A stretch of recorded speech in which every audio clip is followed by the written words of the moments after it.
Welcome to the D&D Fitness Radio Podcast, brought to you by your hosts, Don Saladino from New York City and Derek Hansen from Vancouver, Canada.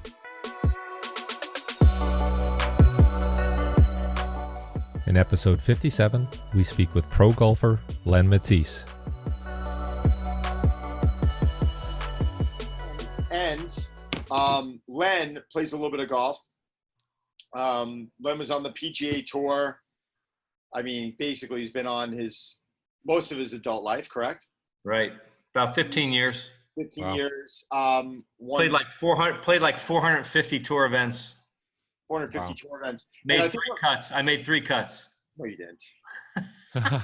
Lying.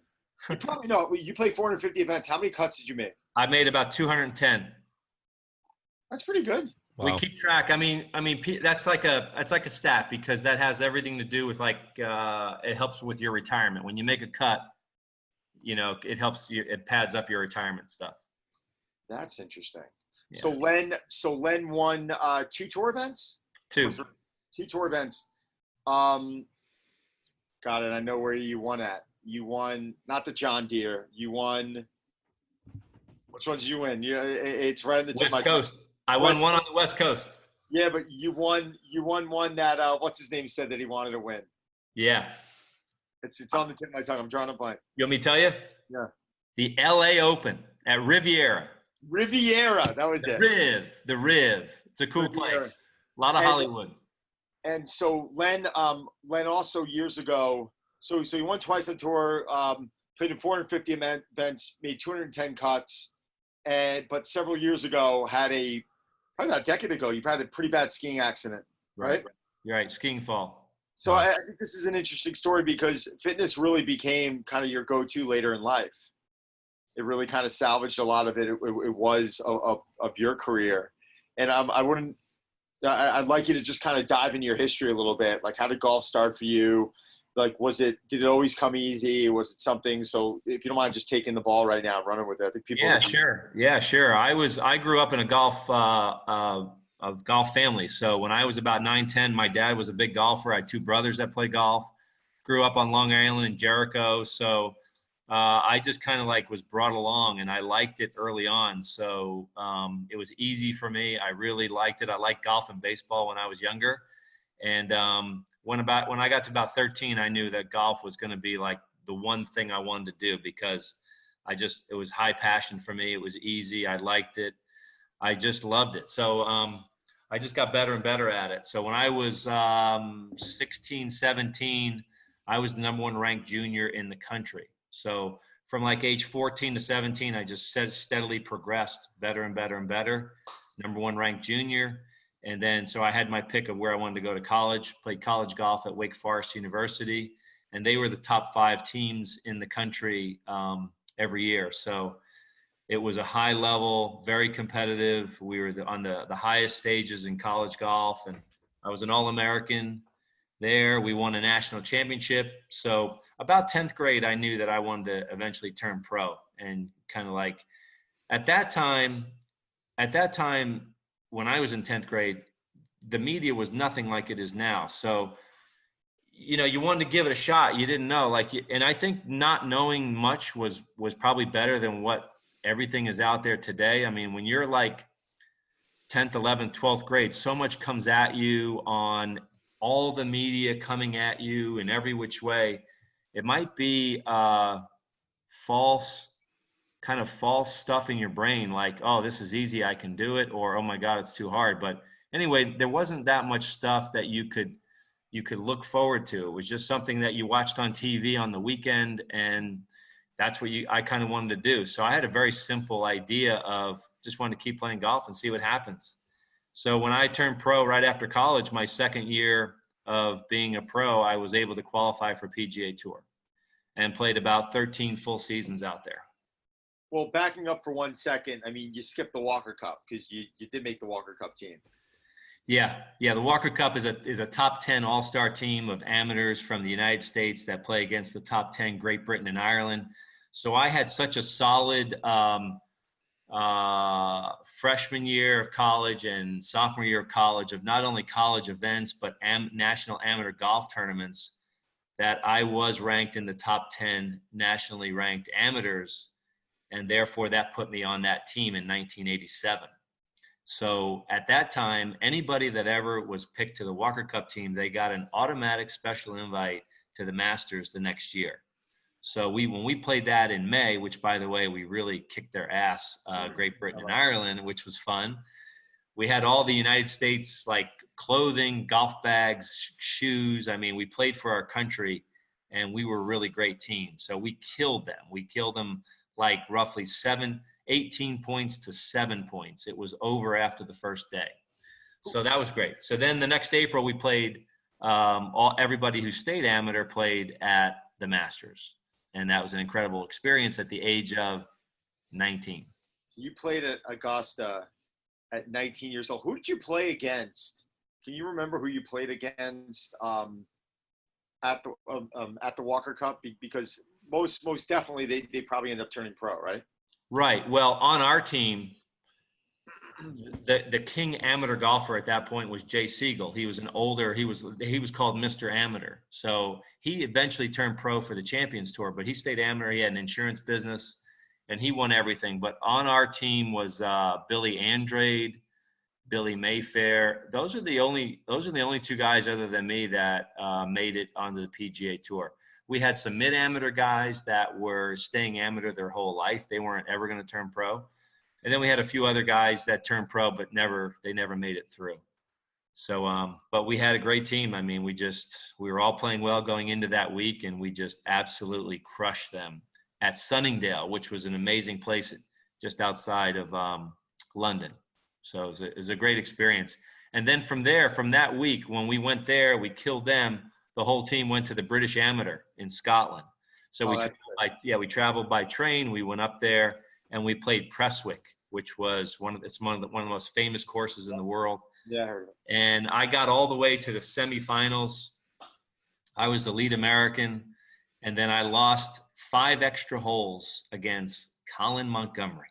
Monty. Yeah, Colin Montgomery. So we only knew him. That's a big name to lose to too. I mean, that's like. Yeah, he turned out like at the time he was just like some Scottish pudge guy, I mean, he was like a sourpuss. He's still a Scottish pudge guy that spray paints his pants on. I swear he's got to rip his pants like every week. I mean, unbelievable. So Monty. So he ended up winning, but he beat me in 5 extra holes, and that was an incredible experience to be over there. I had a caddy that was 75 years old that Arnold Palmer set me up with because he knew I was going to go over there. I reached out to Arnie because I figured if there's a guy that's gone to Scotland a few times, it's Arnold Palmer. So I reached out to him. His office set it up where I had Arnie's caddy, and the guy was like 70 years old at the time, and he pulled me around that place. I mean, he told me where, what shot to hit everywhere. It was great. Derek, I mean, Colin Montgomery. Len, how would you rate Colin Montgomery in reference to European golfers all time? I mean, where do you think he sits? He's top 3 or 4. Gotta be, right? He's like Colin Montgomery won the Order of Merit, the money title over in Europe like 8 or 9 years straight. I mean, he's like. But yet, I don't think he has a PGA Tour major. I don't think he's ever won a PGA Tour major. I don't think he has either. And is he competing on the Champions Tour? Yeah, he's Champions Tour, and I don't know if he's won Champions Tour major, but he's up there with Seve and Nick Faldo. They're top 3. Even Bernhard Langer he's behind that 3 for European Tour golf. It's crazy because Langer right now is the best Champions Tour player. Yeah, and Langer's a Hall of Famer. So is Colin. All those guys are Hall of Famers, but Colin dominated for 10 years. Dominated. Derek, how big's golf in Vancouver? I live right by a golf course, but I think it's big. I think they have some events out this way. The weather's it's okay for it, but it is, I don't follow it as closely as I probably should. But, we had a PGA Tour event there. It was the Greater Vancouver Open. And that's right. I don't know, maybe at that time it was in the late 90s. So we had it for maybe 3 or 4 years. And it was, what's amazing is that it's a PGA Tour event. The people embraced it. Probably had 10,000 people come out each day, which was a big success, 10 to 15,000 people. But and that tournament's Thursday through Sunday, like every PGA Tour event. On Monday before the event, we had a Pro-Am, and they called it like the hockey celebrity Pro-Am. You know what I mean? Yeah, so yeah. In every group, they had a pro, they had 3 amateur people, and then they had a hockey player from Canada, okay? So Monday, I show up, first year, brand new tour event. I'm playing in this outing, just to kind of get warmed up to the golf course and all that. And Monday, there's nobody ever out on the golf course. But on these particular Mondays that the tournament hosted, you had 25,000 people out. And it was like a major. And I'm like, what's going on? And that was my first big eye-opener to golf in Canada, because golf in Canada is second to hockey. And, when they had these hockey stars out there, it was incredible, the people that just wanted to come and see and get face-to-face, because you could get 3 steps from your favorite hockey player. So, in my opinion, hockey and golf are the 2 hugest things in Canada that ever. And so when we go play tour events in Canada, they really take advantage of the hockey celebrity, outings that they can do. So that was a really cool thing that they had. Yeah, So, well, they shot Happy Gilmore up here. Come on. Oh, did they really? Yeah. Furry Creek. We should definitely have a tour event there in Vancouver. It's a great city. I didn't know that they said. Wait. Happy Gilmore was shot in Vancouver? Yeah, there was the scene where Bob Barker was beating him up was like, I think it's Furry Creek. It's called. It's up towards Whistler. Yeah. So I love it. I'd love that. So Len, your first Masters experience, you were 19 years old. Did you make that cut or no? No, I didn't make the cut. And, it was a little bit of a bummer, because 3 weeks before that, playing college golf in the spring, we were playing almost every week. And we went to a 2-week trip to Texas and Mexico on our spring break. So we got to squeeze in 2 events. And when we went to Guadalajara, Mexico, which we go every year, that particular year, 20 out of the 80-guy field got really sick. I was one of the 20. So really sick. Like, I couldn't finish the last day. It's the only tournament I've ever not been able to finish in college. But, we were trying to eat the right foods. We were drinking bottled water, and it just happened. So I lost, it stayed with me for like 2 weeks. I lost like 15, 20 pounds. So I went from a big 160 at that point to down to 140. And wow. I was a different person coming. I had no strength. I was I was sapped energy wise. So now all of a sudden I show up to Augusta trying to play against the strongest field and, biggest stage in golf, strongest field and majors and all that. And who won that year? I missed the cut. That was 1988. That was Sandy Lyle. Sandy Lyle won. He hit that bunker, that sand shot out of 18. He ended up making a birdie. I think he needed a par to win. And he made that like 20-foot putt for birdie. But that was a high cut because we had a lot of wind on Thursday and Friday. My scores were like 78, 77. And even though they were high scores, I only missed the cut by like 4 or 5. It wasn't that, it was a tough 2 days. How many Masters did you play in? I played in 3. So 3. So your second one. I didn't get back there. I didn't get back to Augusta. So when I turned pro, got on the tour, I just never met the qualifications to get in until I won twice on the PGA Tour in 2002. So that got me the invite in 2003. So I hadn't been back there since 1988. So 15 years later. Wow. Yeah. And, it's tough. It's tough to get in the Masters is only about an 80-man field. So, not everybody gets in there. And, when you do really well in the majors, you get invited back and you meet the qualifications. But if you're just keeping your tour card and you're a very successful PGA Tour player, doesn't mean that you're going to be automatically invited to meet those qualifications. So being a tour winner, that got me in. So when I got back there, it was 15 years later, and I had one of the best tournaments in my life. And the rounds I shot 73, 74, made the cut by like 2. It was close. And then I shot 69 on Saturday and jumped up about 15 spots. And then Sunday shot 65 and went from 10th place to tied for first. So I actually went into a playoff at that time. Oh, Jesus. So, yeah. And I actually know about it, but so you went into a playoff. So you shot 65 on Sunday at Augusta. Yeah. So the night before I'm in 10th place, about 5 groups from the leaders, about an hour in before the last tee time. And I said to myself, if I can have my really round that I want, what would it be? So I'm laying in bed and I'm visualizing what that round would be. And some of those holes would be birdies, and some of those holes would be pars. Some of those holes would be like, I want to hit it in the middle of the green and 2-putt. But I had a very clear visualization of the actual shots, the detail of the shots, like I had already been there. And then 2 o'clock tee time comes around Sunday, and it was happening. Every hole it was happening. You didn't have any bogeys that round, did you? I had 1 bogey.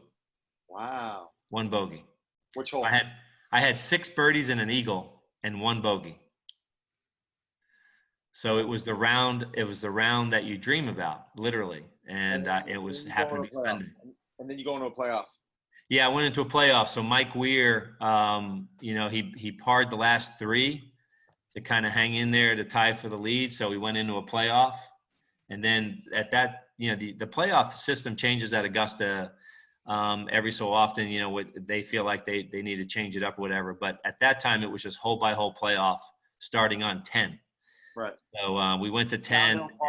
Downhill dogleg par 4, right? Yeah, sure was. So I had an hour before, I knew whether I was going to win or lose. So I went to the range with my coach, Jim McLean, and we're kind of talking about, how it's going to feel. How is this playoff going to feel? And what are you going to do on 10? And, all this, the strategy and the shots and all that. So we worked on number 10, trying to hit draws, off the range, hit some draws. It's because 10, you have to hit a 20-yard hook off that tee. Yeah. And Mike and I both hit great drives. So Mike's a lefty. So he hit a great fade. I hit a great draw, and we were like 6 steps from each other down in the fairway. And I hit a 6-iron. I hit first, and I hit a 6-iron left of the green. And it kind of took the slope down the hill. It wasn't a vicious spot, but it still didn't hit the green. But Mike hit the green, and I always feel like if I hit the green first, I would have definitely had put the pressure on him. So. And then that was it. And Mike beat you on 10? Yeah, he beat me on 10. So I chipped up way past, and he beat me by 1 on the hole, and it was over before you knew it. I mean, it was just like, the whole day, the waiting, and then all of a sudden, blink of an eye, the result was done. So it was. All right. Well, that was still. Derek, not too many people on the planet gets into a playoff at Augusta. I mean, it is remarkable, Len. I mean, you and I don't talk about it much. I mean, I've been friends with Lenny, and we're going to kind of go into the next chapter of all this. But, Lenny and I have been friends almost a decade now, and we rarely really spoke. We spoke about it a couple of times, but it's just something I never really brought up much. But to make a playoff at Augusta, how many guys? I mean, you can go through a list. It's unbelievable. And 65 on a Sunday. I mean, that's another list within itself. So. Yeah, thanks. And nobody talks about the third round, but I birdied 3 out of the last 4 holes on the third round. So I was like playing par golf, which is good, which is fine, and at a major. And then I got hot, and I made 3 out of the 4 birdies. So, instead of a 72, I shot a 69. So that put me in position. When guys say, what's it going to take to win at Augusta? Well, if I shoot a 67 or I shoot a 66, I mean, we hear that a lot. That put me in position to have a chance to win. So I was I was playing well. I was playing well at the right time. What man? I want to get Derek in next. I know I've been jumping ahead of him, but I got so many questions here because we just never really spoke about this. But what changed for you on that third round? You birdied the last 3 of the 4 holes, so you're technically, for 14, 15 holes, you're playing par golf. Yeah, about 30th place. Yeah, so but you're playing golf the way golf should be played. You're probably hitting your fairways. You're hitting the green, you're 2-putting. It's like you're hitting your green on a par 3 and you're 2-putting. It's like that's golf we all want to play. What happened mentally? Like psychologically, was there anything you changed on those last 4 holes? Was there a different approach you took? Yeah, you know what? I think it was just having a positive outlook, not being like I suck, I'm in 30th, I'm 6 shots back of the lead. I mean, I would never thought that. I just thought, keep plugging away. And, when people play golf, it's such a fine line. You could hit one shot like 4 feet from the hole, make birdie. Then you make a 25-footer on the next hole, make birdie. And then you get home in 2 on a par 5, make birdie. So all of a sudden you can just save all these shots. So it's a fine line. So I just kind of hung in there, persevered, and it just worked out where I made 3 out of the 4 birdies. My brother made a comment. My brother Bob watched each round. So he was in the, gallery rope, and he's like, come on, birdie's coming in. That's all he said, birdie's coming in. So he kind of put that positive thing in my mind. And I think if you're thinking things that you want to accomplish, you have a very, very good chance about those coming true. And it did. Yeah. Like, was there any stress, or were you nervous at any point during any of this, especially in the playoff? Because I think golf's different than, say, basketball or football. Like, if you miss a shot, you can make a steal, the defense could play better and you can make it up. But in golf, like, you can't go and jump in front of the other guy's balls, right? So, right. I mean, how do you handle that? Yeah. Well, during the rounds, I was very focused. I can tell you, I do remember very specifically teeing off on one on Sunday, the most nervous I had been the whole week.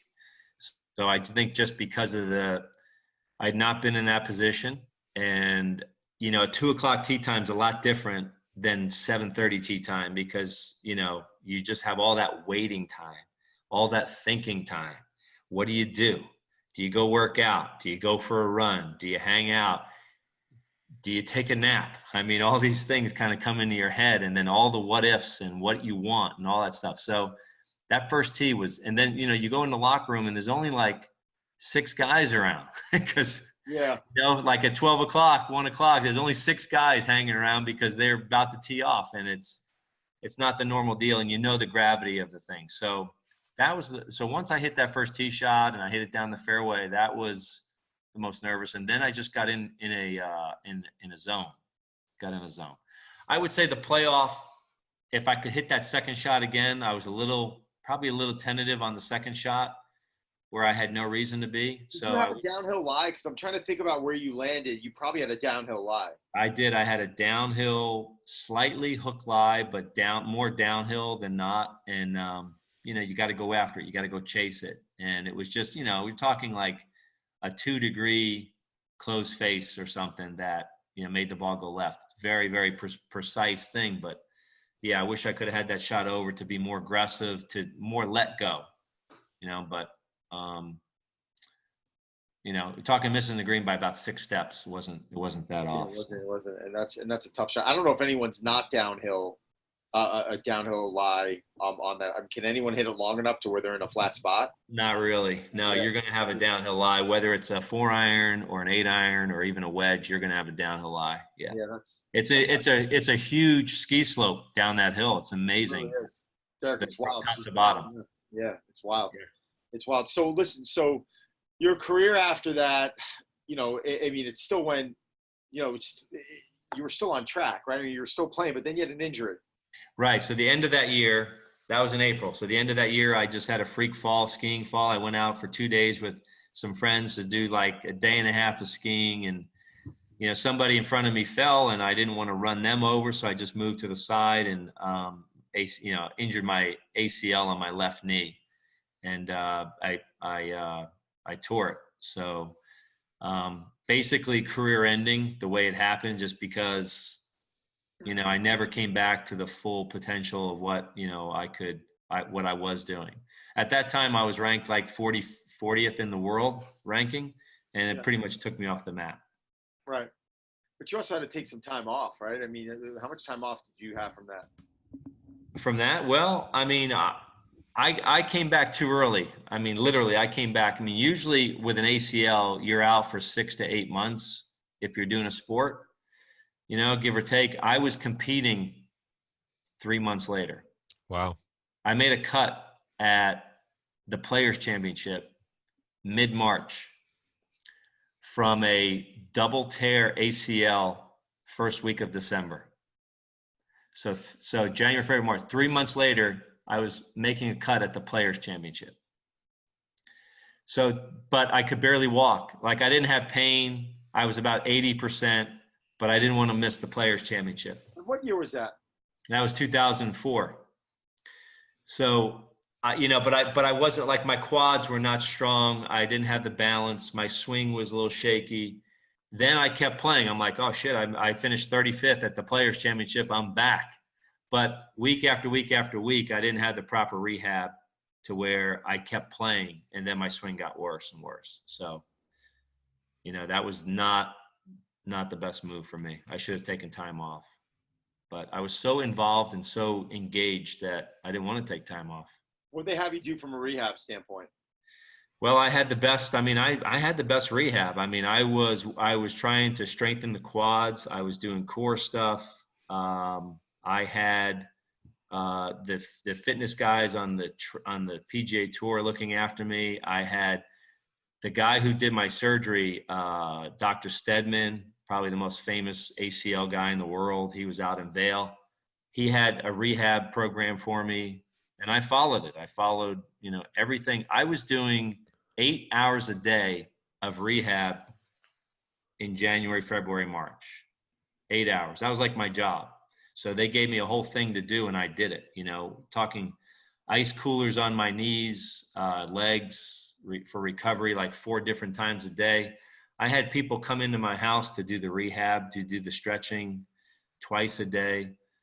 I did everything that they asked me to do, but going forward, I didn't really have the right protocol on the strengthening and the after the golf. I didn't really have the right recipe. And I was stubborn that I wanted to play. So I wanted to compete in the tournaments. And when you compete in the tournaments, your swing better be on. And it wasn't, my swing had changed just because I was, I had lost a lot of strength in my legs.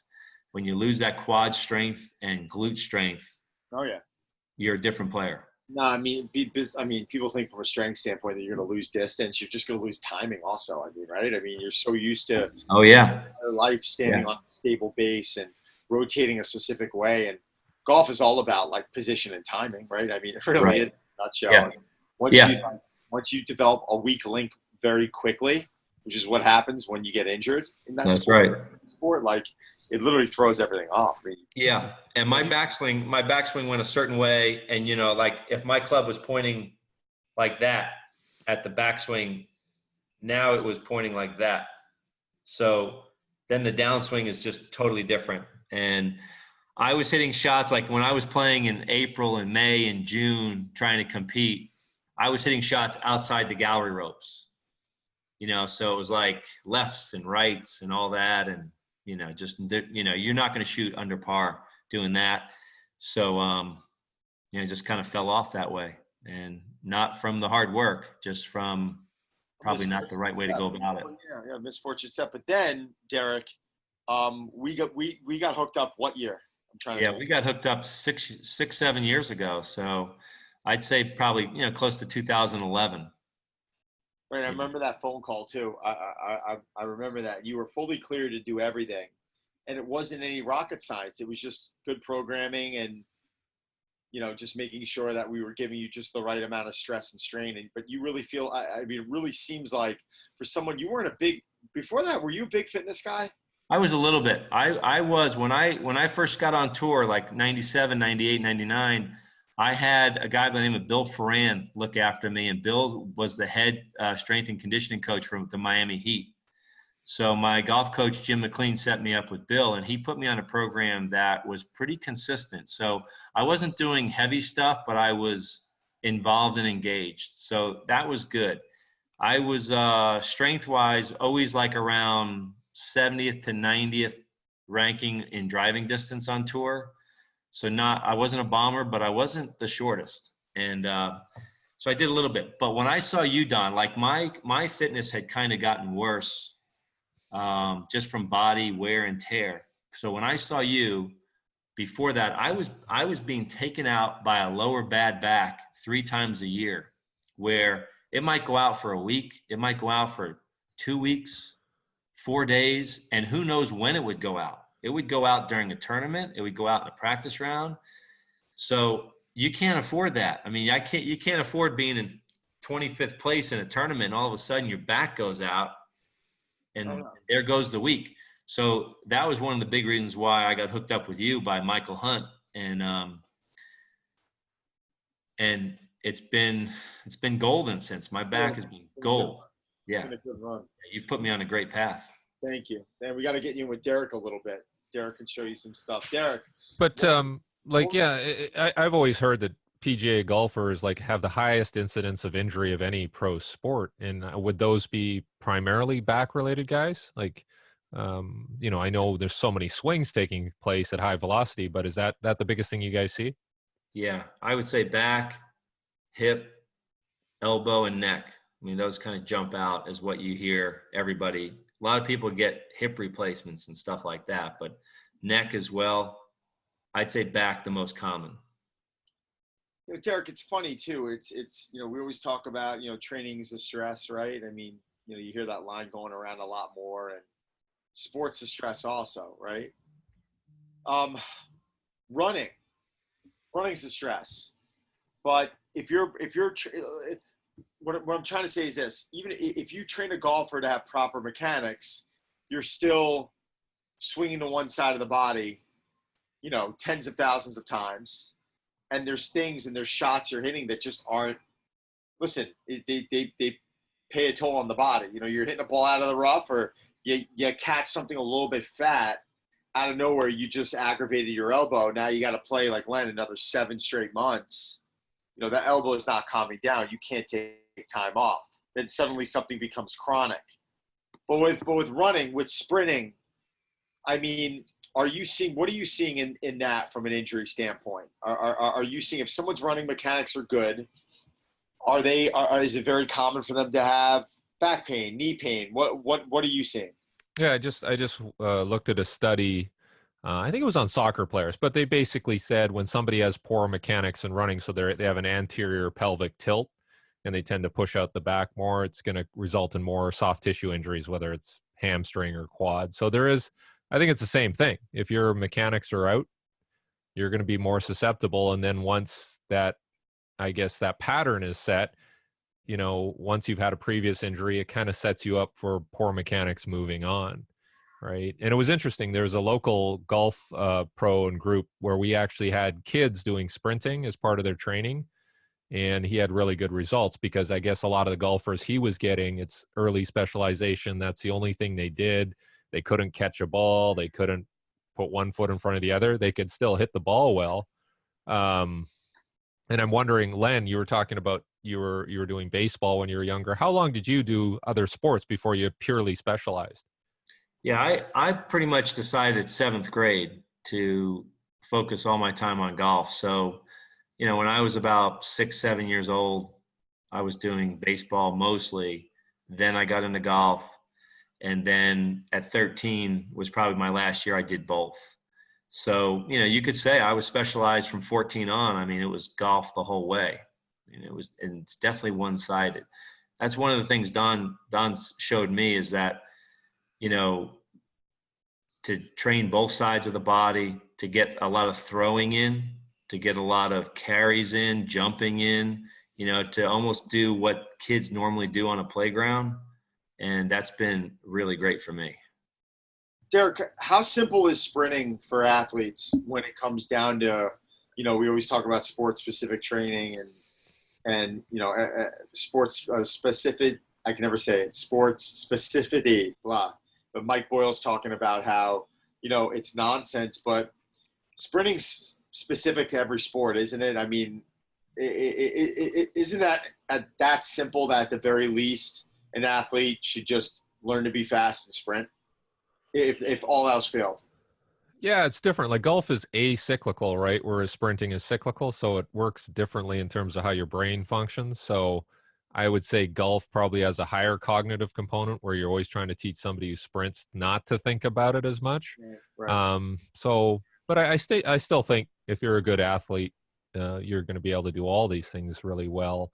And I think if with the golf kids that we're working with, we're just trying to give them a minimum amount of technical proficiency so that they could do it as a safe training tool, which would generally transfer to their power, whatever, in golf, right? So and there's a great article I was reading.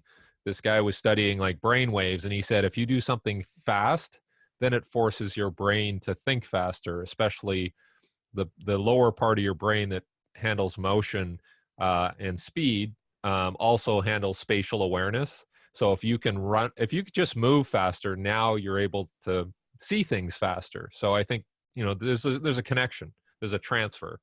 Does everybody need to do it? I don't know, but I would certainly think about doing that if I was working with young kids. Sure. Yeah. I've seen Sorry. the little bit that I've seen with junior golfers and college golfers. If you train for speed, you're going to get speed. If you're out there playing golf, practicing hitting golf balls, and you're strong, but you don't train for speed, you're not going to have speed. You're not going to get speed. So like what you guys are talking about, the sprints or with these swing speed sticks, and you're actually training your muscles, your mind to go quicker.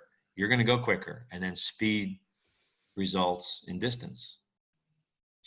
Training speed, Derek. I mean, one of the ways I've always taught it. Yeah, I mean, I don't have any of my players Olympic lift because it's just not in most of their repertoire to do so. I do know there's a lot of value in ollie lifting. I just rarely do that. We'll do more stuff with med balls or plyometrics or jumping, etc. But I know to develop more speed from a swing standpoint, we do use a lot of overspeed, underspeed drills and I met with Greg Rose about this almost, I think 15 years ago. Then they came out the speed sticks after, but we were trying to focus on doing this. I think it was either like 10% heavier or 10% lighter of your golf club, which is literally minimal. If you're swinging with a 70-gram shaft and then you have your club head on there, 10% of that weight, I mean, it's not a lot. This isn't the days of like watching Major League Baseball players throw a donut on their bat and swing it. Like that would technically mess them up. But is there any techniques that you would give from a lower body standpoint to help develop more speed in the hips? Yeah, I mean, like this is, and I told you about this. Somebody gave this to me. It was from Korea. I haven't even opened it. I should just send it to you, Don. But it's on one side, it's heavy, and then on the other side, it's light. So you would just flip it over, I guess, and you would hit the light side, and then you would have the heavy head. And I guess people would use this before, and like the variability of heavy, light, heavy, light. Yeah, and I know it's speed sticks. Is it the same thing? It's called a tri. Is there only one club? It's only one club, so it's That's heavy incredible. on this side. Yeah. So I'll send it to. I should send it to you, Don, because I have no use for it. But Send it to me. I want to take a look at it. But you just flip it over, so it's on this side it's light, and then you flip it over, and then it's heavy on the other side. So I don't know if the weight is.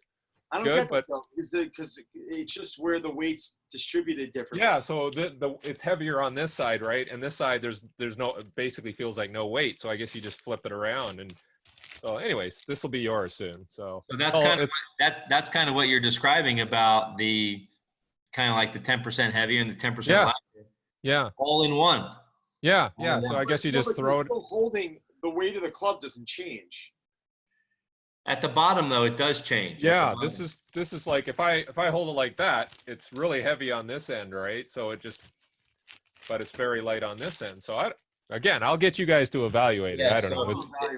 If you hold the heavy end, you're going to have a bird at the bottom. Yeah. So I get it. I don't know if it's scientific, but I know with the baseball stuff, they found that a variation of slightly heavier and slightly lighter and just mixing it up is better than just one or the other. That's the same thing. That's what speed sticks did. That's the same Yeah. thing with developing golf speed. It really, you know what's remarkable about it? I mean, is it, yeah, I'm sure obviously it has a lot to do with the percentage heavier and lighter, but I think a lot of it just has to do with the human body just starting to train to move fast. Mm-hmm. You know, it's like you take a slow marathon runner and you know, if they're running slowly, granted, you try and have them sprint, they're not going to move much faster. You know what I noticed that a lot in, I don't teach group classes, but I remember a couple times here and there, I would have to jump in and teach one for like some press thing. So a magazine, they want to bring some editors down, or I'm sorry, a brand wants to bring some editors down, and you're sitting down in front of like 10 editors and they want to go through a workout. So I remember earlier on when I started doing this, you know, I was setting up the classes the right way where the work to rest ratio, you know, really just trying to teach people to move fast and teach people to, you know, almost trying to take this group environment now and not make it so much about tiring people out, allowing them to recover, but trying to teach them to move faster, et cetera. And I almost did a little experiment with it because I ran some classes that way and it was really poorly received. Because first off, people didn't have the ability. You know, you get someone who's used to doing their work to rest ratio 40 seconds on and 10 seconds off, you know, where their bodies are just moving slow and they're tired. And then you try and flip it and you tell them, you know, 10 seconds on or 5 seconds on, 40 off. They can't create the type of speed they need to require that rest. And then I ended up turning around and one day I was just like, you know what, fuck it. Like, I think we ran a work to rest ratio of like 50 on and just move to the next exercise type of thing. It was nonsense. And everyone after was like, this is the best class I've ever taken. And I'm like, yeah, you move like shit. You know what I'm saying? It almost kind of validated a lot of, you know, what is out there that day. But you know, you can really screw a golfer up though. If you're not paying attention to this stuff, or a baseball player, you can get them a lot slower if the training's incorrect. I think that's what a lot of people don't understand. It's like something's better than nothing isn't always the case. Like you can actually screw someone up. We saw with the long drive champ, Tim Burke, Lenny, Derek, Remax long drive champ. I had him in here. And I was asking him about I'm like, what was your swing speed? He's like, well, I set the world record at the time at 154 mile an hour swing speed and 227 mile an hour ball speed. So to put that into context right now, Dustin Johnson, I think when he like puts his foot on the gas is hitting the ball like 186 miles an hour. Yeah, maybe close to 190 if he really presses on it. You know, like maybe one or two other players on tour or a couple other players on tour can go a little harder than that. But that's how fast those guys are hitting the golf ball. This guy was hitting the ball 30 miles an hour, at least 30 to 40 miles an hour faster than Dustin. And when he came to me, the guy 6'5", farm boy, pitcher out of University of Miami. And at first he was just kind of like, you know, I want to get into some training, like blah, blah, blah, blah.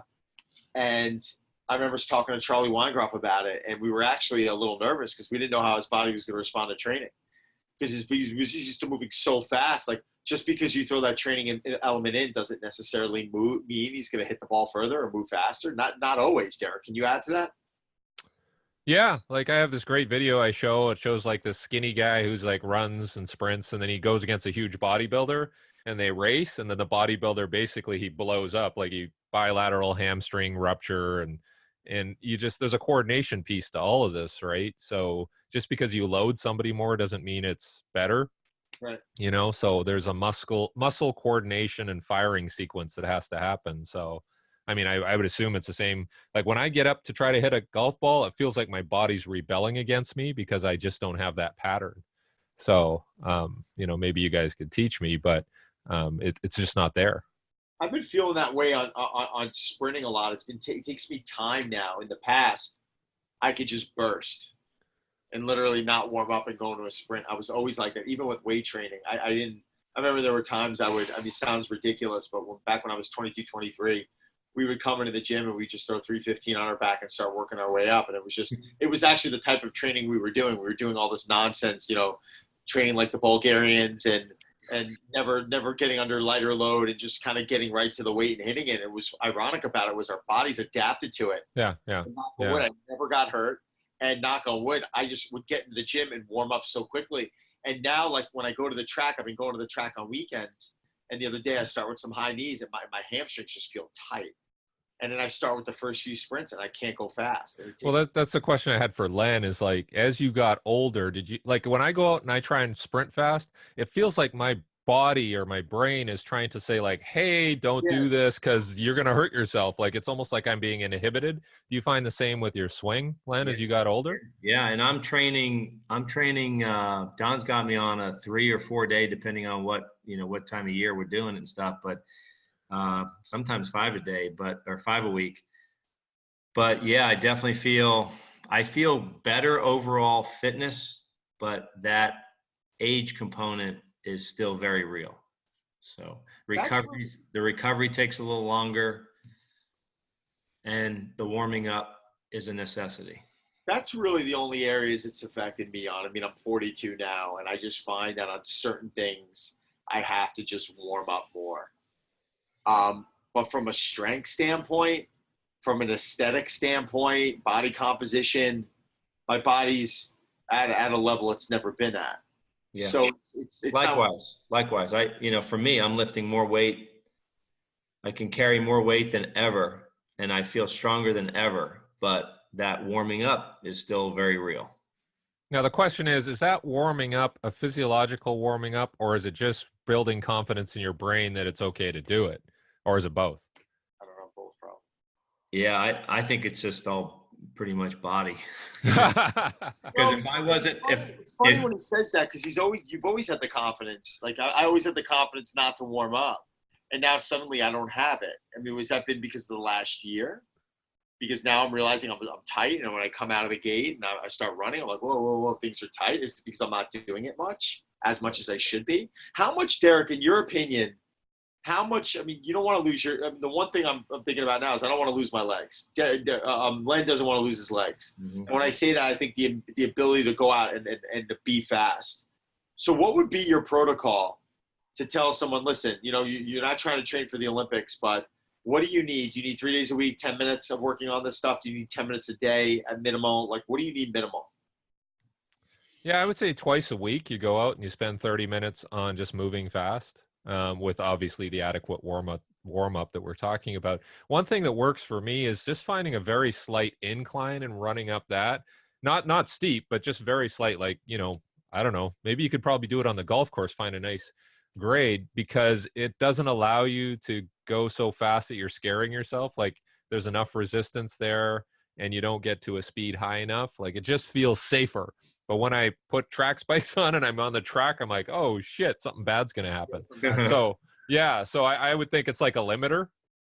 Just having a slight grade would be probably the best thing to do. And you don't want it too steep, because then, you might blow an Achilles or something, but just something gradual that you can just kind of, I don't know, go 10 yards, maybe 20 yards at most. So that's what would be my recommendation. Like that. Len. I like that. So you're now, you're 52 now? 51. Don't rush it. All right, brother. Now you're October. Don, my birthday is October 15, just so you know. I do know. I didn't know if it was 52 or 53 this year. I'm sorry. No, but take note. October 15, you can get me a present if you want. I will. So Champions Tour starts, right? I mean, you basically just started this last year. Right. What do we expect out of you now? What's going to happen? Do you have any idea?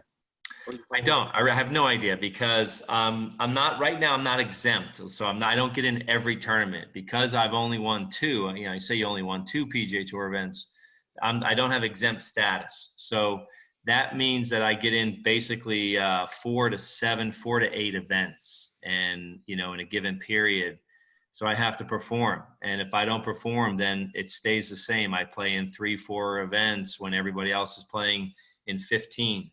So I have to crack through. So in those 5 events that I get in, which I'll get in more in August and September, I have to perform, and I have to get in that like top 15, top 10s, top 5s, and then I'll have exempt status. When am I carrying your bag? Well, I really want to do well, so we're talking good performances here. I'm like the angel on your shoulder, man. We're gonna go out and win. I think if you carry my bag, I'm gonna do very good. You promised you what, 15%? What was it? Wait, Last week it was 10%. Now it's 15%. No, I think I said 30%. No, and I said, no, let's start at 10. We'll start at 10%. Yeah, maybe a few dozen balls, Yeah, no, how about if you win the PGA to Vegas, will be perfect. We'll do that. Yes, right. Vegas trip. So Len, listen, we're going to wrap up, man. Derek and I had a blast, but tell everyone right now, where can they find you? Okay, so, I'm on Instagram, Facebook, straight up name Len Mattiace, and I have a website, actually, lenmattiace.com. So when I'm not playing the tournaments, I do foundation work. We raise a lot of money here for charity. I help out the First Tee of North Florida with raising money and bringing awareness to what they do. They reach over 300,000 junior golfers in North Florida. So it's really incredible. Like 300,000 in the last, probably 10 years of kids that have gone through that program. So that goes, it's a big area. So, and then we also have a Stop the Bullying campaign that my foundation is very involved in. So we want to make sure that the kids, when they go to school, they're treated right and they're given an environment where they're able to learn and grow and all that, where, every kid deserves, a good environment to be in. I love it. Lenny, man, you're a good friend. I really want you to meet Derek the next time. Love to. You're coming up in a few weeks, maybe? Yeah, I'll be back maybe in a week or two. I'll let you know. I know Derek's going to be back up here in about a week or so. So that'd be fun. Yeah. We'll work it out. But Derek, thanks, brother. Thank you, guys. Guys, See you.